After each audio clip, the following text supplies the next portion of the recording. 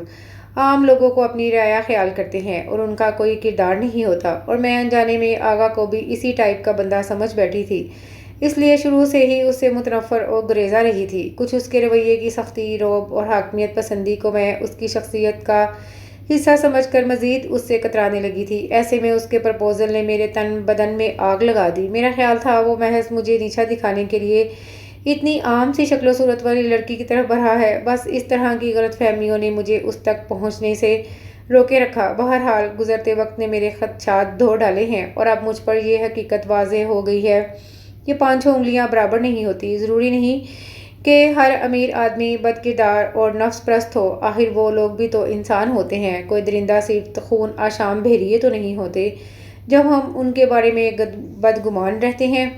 اچھے برے لوگ تو ہر طبقے میں موجود ہوتے ہیں، پھر بدنیتی اور عیاشی کا الزام محض رؤسا اور امراء پر ہی کیوں عائد کیا جائے؟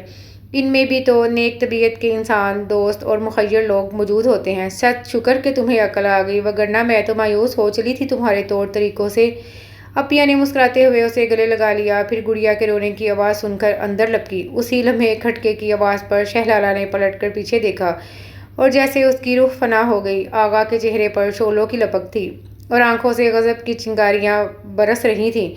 بہت خوب، بالآخر وہ پھنکارتے ہوئے بولا، یہ تھی تمہارے گریز کی وجہ؟ بھلا کب تم کسی برے فعل میں یا ایسی ویسی خواتین سے چہلے کرتے دیکھا تھا، یا کسی غریب سے وحشیانہ سلوک کرتے دکھائی دیا تھا تمہیں؟ کیا میرے روم فریج میں بوتلوں کی قطاریں بچھی ہوئی تھیں، یا میری خوابگاہ سے کسی حسینہ کو برآمد ہوتے دیکھا تھا؟ بولو، جواب دو نا۔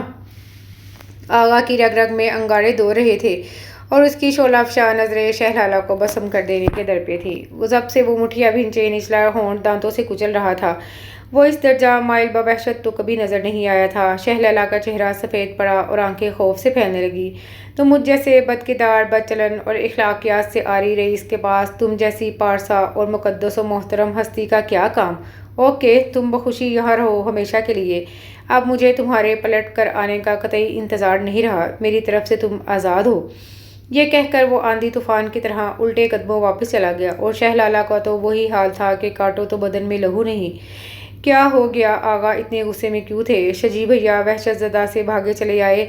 میں نے روک کر پوچھنا چاہا تو انہوں نے درستی سے مجھے ایک طرف ہٹا دیا اور گیٹ سے باہر نکل گئے۔ وہ ناراض ہو گئے ہیں مجھ سے شجی بھیا؟ وہ بلک بلک کر رو دی۔ اپیا بھی حواس باختہ سی دوڑی آئی تھی۔ صورتحال واضح ہوئی تو سر پکڑ کر رہ گئی۔ آپ مجھے واپس بھجوا دیجیے شجی بھیا، میں ابھی اور اسی وقت کالونی واپس جانا چاہتی ہوں۔ اس وقت کس طرح بھجوا دوں تمہیں؟ شام کی فلائٹ سے چلے جانا۔ شجی بھیا پریشانی کے عالم میں کہہ رہے تھے، تمہارا اس وقت جانا مناسب نہیں۔ آغا بہت غضبناک موڈ میں واپس لوٹے ہیں۔ فوری طور پر سامنے دیکھا تو خدا نخواستہ معاملہ سنگین ہو سکتا ہے، ٹھہر کر جانا ہی بہتر ہوگا، تب تک ان کا غصہ بھی کچھ سرد پڑ جائے گا۔ اپیا نے اسے صلاح دی۔ سوئے اتفاق شام کی فلائٹ نہ مل سکی اور اس نے وہ پوری رات کانٹوں پر بسر کی تھی۔ دوسری صبح منہ اندھیرے وہ تیار ہو کر بیٹھ گئی۔ شجی بھیا نے صبح 8 بجے کی فلائٹ سے اسے بھجوا دیا۔ شہر آ کر ٹیکسی کے ذریعے وہ کالونی پہنچی۔ شریف، تمہارے صاحب کہاں ہیں اس وقت؟ اس نے آغا پیلس پہنچتے ہی سب سے پہلے شریف الدین کو طلب کیا تھا۔ وہ جی، میں خود بھی لا علم ہوں۔ شریف خاصا بوکھلایا ہوا تھا۔ کل شام سے گھر نہیں آئے، ساری رات میں انتظار کرتا رہا۔ آج صبح 6 بجے کے قریب فون کر کے گھر کے حالات پوچھے تھے، مگر یہ نہیں بتایا کہ کہاں ہے، بس اتنا کہا کہ رات کو دیر سے لوٹوں گا۔ اوہ، تفصیل سن کر وہ بے قرار سی ہو گئی۔ بہرحال اتنی تسلی تو ہو گئی تھی کہ رات کو لوٹ آئیں گے۔ نہا دھو کر تازہ دم ہو کر پہلی بار پورے آغا پیلس میں اوپر نیچے پھر کر اچھی طرح جائزہ لیا، صفائی ستھرائی اور دیگر انتظامی امور دیکھے، ملازمین کو کچھ ترامیم کے لیے ہدایات دیں۔ شام کو کچن میں گھس گئی، 2-3 ڈشز شریف سے پوچھ کر صاحب کی پسند کی بنائی، پھر نئے سرے سے خود کو سجایا سنوارا۔ سرخ جھلملاتے نفیس سے سوٹ میں یاقوت کا جراؤ سیٹ اور ہلکا میک اپ کیے اس کی چھب ہی نرالی ہو گئی تھی۔ باغ سے بیلے کی کلیاں توڑ کر بالوں میں گجرے بھی سجا لیے تھے۔ اب وہ جی جان سے روٹھے سیاح کے انتظار میں ٹہل رہی تھی۔ شریف کو اس نے اپنے کوارٹر میں جانے کا کہہ دیا تھا۔ میں خود ہی کھانے کے لیے پوچھ لوں گی صاحب کو۔ اس نے خود بھی ابھی تک کھانا نہیں کھایا تھا۔ وہ کتنی ہی دیر لان میں چہل قدمی کرتی رہی، خود کو آنے والے وقت کے لیے تیار کرتی رہی۔ آغا کی سابقہ شوخیاں یاد آ رہی تھی۔ وہ ایک لمحہ جب اسے اپنی کمزوری کا احساس ہوا تھا، جب جسم و جاں پہ پرحدت سنسنی سی پھیلتی چلی گئی تھی۔ سنو، اس نے کسی طرح جان کھینچ لینے والے انداز میں پکارا تھا کہ وہ پگھل گئی تھی۔ مان جاؤ نا، وہ خوابیدہ ارمان جگاتا دھیما مخمور سرگوشیانہ انداز۔ وہ سوچ سوچ کر نئے سرے سے محجوب ہوئی جا رہی تھی۔ شاید یہی محبت ہے، بے اختیار کر دینے والی، بے بس کر ڈالنے والی، اپنے جادو اثر حصار میں لے کر کل عالم سے بیگانہ کرنے والی۔ واقعی محبت اچانک ہی منکشف ہوتی ہے اور قلب و روح کو اپنے طلسم میں جکڑ لیتی ہے، خبر ہی نہیں ہونے دیتی۔ یہ لمحہ تب آن کر بیت جاتا ہے۔ محبت چھپ کے وار کرتی ہے۔ تقریباً 12:30 بجے خدا خدا کر کے اس کی جیپ آغا پیلس میں داخل ہوئی تھی۔ فوری طور پر سامنے نہیں جانا چاہیے، کیا خبر غضب سے بھر کر کچھ کر بیٹھے۔ وہ یہی سوچ کر کچن میں چلی گئی اور کھانا گرم کرنے لگی۔ پھر ٹرالی میں سجا کر دانستہ وہیں موجود رہی تاکہ وہ جب تک چینج کر کے فریش ہو جائیں۔ کھانا لے آؤ شریف۔ کچن میں انٹر کام سے اس کی تھکی ہوئی سپاٹ آواز ابھری تھی۔ آغا کے خیال کے مطابق شریف کو ہی کچن میں ہونا چاہیے تھا۔ وہ اچھل پڑی، 1 بجنے کو تھا۔ دھڑکتے دل سے ٹرالی دھکیلتی اس کے کمرے کے آگے رکی تو قدم من بھر کے ہونے لگے۔ کیسے اندر جاؤں؟ بلاہر وہ ہمت کر کے دروازہ دھکیلتی اندر چلی آئی۔ وہ حسب توقع بستر پر نیم دراز تھا۔ اسے دیکھ کر اس کی پریشانی پر سلوٹیں ابھر آئیں اور آنکھوں میں غصے کی سرخی چھلکنے لگی۔ تم سے کس نے کہا تھا یہاں آنے کو، بلکہ اس گھر میں داخل ہونے کو؟ وہ ایک دم برس پڑا تھا۔ اپنے گھر آنے کی کون اجازت مانگتا ہے؟ اگرچہ وہ خود کو بہادر ظاہر کر رہی تھی، مگر دل اندر سے سوکھے پتے کی طرح کانپ رہا تھا۔ آغا اس وقت اتنا بے رحم نظر آ رہا تھا کہ فی الواقع شہلالہ کے چھکے چھوٹنے لگے تھے۔ اپنے گھر؟ اس نے استہزائیہ کہا۔ ڈرامے بازی کسی اور کے ساتھ کرنا، فوراً سے بیشتر میرے کمرے سے نکل جاؤ اور صبح آغا پیلس سے بھی ہمیشہ کے لیے رخصت ہو جانا۔ اب یہاں تمہاری کوئی جگہ نہیں ہے۔ اس کا کٹھور لہجہ بلا کا شفاف اور سرد تھا۔ شہلالہ کی ریڑھ کی ہڈی تک خوف سرایت کرنے لگا۔ تو کیا ہوا؟ آپ کے دل میں تو جگہ ہے نا میرے لیے، وہیں بسیرا کرنے کی اجازت مرحمت فرما دیں۔ تخت یا تختہ کے مستحق وہ جرأت مندی کا مظاہرہ کرتے ہوئے باعجلت کہہ گئی۔ آغا نے کرے تیور لیے اسے گھور کر دیکھا۔ شہلالہ کے چہرے پر سراپے کی آرائش و زیبائش اور رویے میں سرتاپا آمادگی اور سپردگی سب تھی۔ کوئی ضرورت نہیں ہے مجھے بے وقوف بنانے کی۔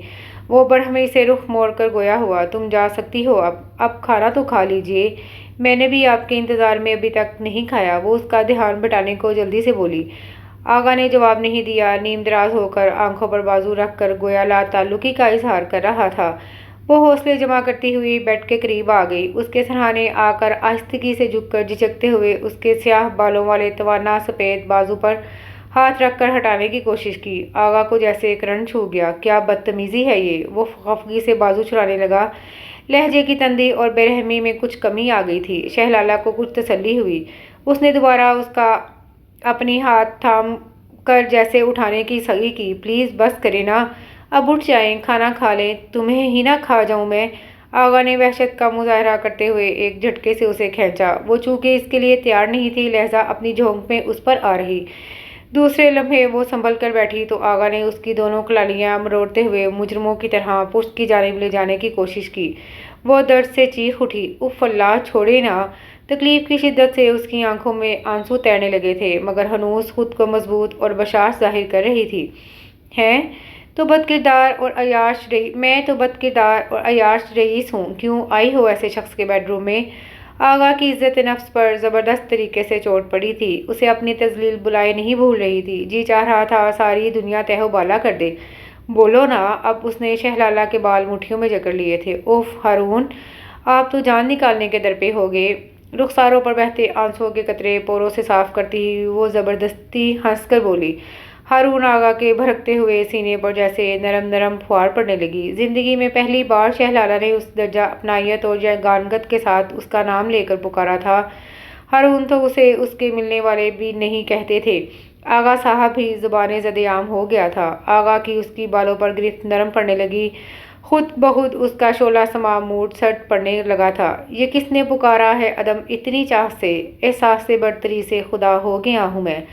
آغا کو بے ساختہ شعر یاد آ گیا تھا، میری طرف سے اپنا دل صاف کر لے ہارون۔ ہمیشہ وہی آگے بڑھا تھا، اس نے پیش قدمی کی تھی، اب شہ لالہ کی باری تھی۔ اور پھر محبوب کے در پر جھکنے میں کیا حجاب، وہ اس کا شوہر تھا، اس کا مزاجی خدا تھا، اس کا ہار سنگھار، اس کا چمچماتا سراپا، سب کچھ اسی کا تو تھا۔ آغا کو اچانک یہ احساس ہوا تھا اس قربت کا، وہ خود چل کر اس تک آئی تھی، پوری سپردگی سے خود کو پیش کر رہی تھی۔ اس لمحے کا تو اس نے تمام عمر اب تک انتظار کیا تھا۔ کھانا کھا لینا، ٹھنڈا ہو رہا ہے۔ وہ اس کی نگاہ سے ابھرتی جنون خیزی سے گھبرا کر جلدی سے بول پڑی، تمہیں نہ کھاؤں اس سے پہلے کتنا ستایا ہے لڑکی تم نے۔ اس سے پہلے کہ وہ اس کے گستاخ ارادوں کا پتہ دیتے، شوخ تیوروں سے بکلا کر پرے سرکتی آغا نے ایک جھٹکے سے قریب کر لیا اور اس پر جھک کر اس کی ناک کھینچتے ہوئے شریر سے انداز میں گویا ہوا۔ اس کا مارے شرم کے برا حال ہو رہا تھا، سارے بدلے لوں گا تم سے گن گن کر۔ آغا کے انگ انگ سے سرور چھلک رہا تھا، اور اس کے ساتھ ہی یہ خوبصورت سا ناول اپنے اختتام کو پہنچا۔ امید کرتی ہوں کہ آپ کو یہ ناول پسند آیا ہوگا۔ چینل کو سبسکرائب کرنا مت بھولیے گا، دعاؤں میں یاد رکھیے گا۔ اللہ حافظ۔